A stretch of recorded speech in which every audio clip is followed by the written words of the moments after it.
बाबा बागेश्वर बहुत सारे पैसे लेते हैं, 50 लाख रुपए लेते हैं, ये कहा जा रहा है। वो कहा है कि कथा, ये जो बाबा लोग हैं ये बहुत पैसे लेते हैं। अब ये भी नेता ही कह रहे हैं, आप बताइए क्या करिएगा।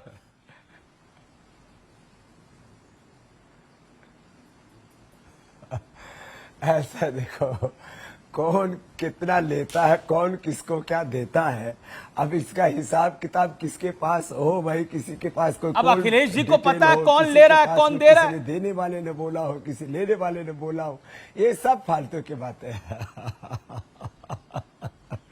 ये सब ये 50 लाख की फिगर बाबा मैं नहीं लाया, अखिलेश जी को पता लग गया।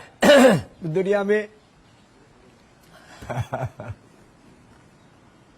आपके तो बड़े प्रिय है बाबा बागेश्वर, पैसे कितने लेते हैं कथा की आप ही बता दीजिए, अगर किसी को बुलाना हो तो।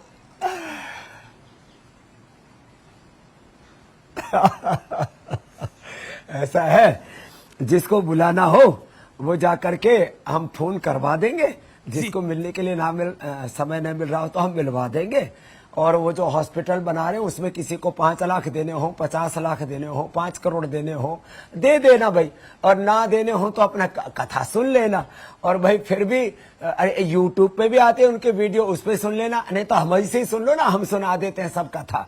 तुम्हारे भीतर राम है, तुम्हारे भीतर कृष्ण है, तुम्हारे भीतर हनुमान है, तुम्हारे भीतर शिव है, और तुम ही शिवावतारी हो, शिवो हम शुद्ध हो हम, यही भगवान आदि शंकराचार्य कह रहे, यही वेद कह रहे, स्वामी रामदेव कह रहे। जी, लेकिन देखिए अब बागेश्वर बाबा भी जो हैं वो भी जिसे कहते हैं बजरंगबली के चेले हैं, वो भी कह देते हैं, वो कहते थे अब मैं हर गधे की बात का जवाब तो दे नहीं सकता। अब बताइए।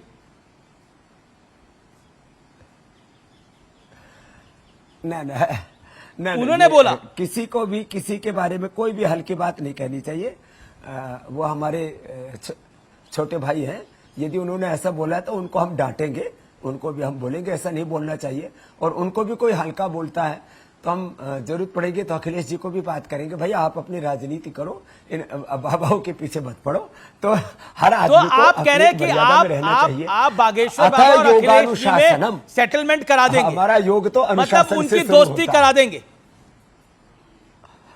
और लाइव टेलीकास्ट के लिए न्यूज़ 18 को भी बुला लीजिएगा जब आप करेंगे ये। नहीं, मैं कोई बिचौलिया नहीं हूँ। नहीं, मैं तो नहीं, आप प्रभावी व्यक्ति हैं भाई, आप उन सबके वरिष्ठ हैं, बिचौलिए नहीं हैं, आप योग गुरु श्री श्री रामदेव हैं।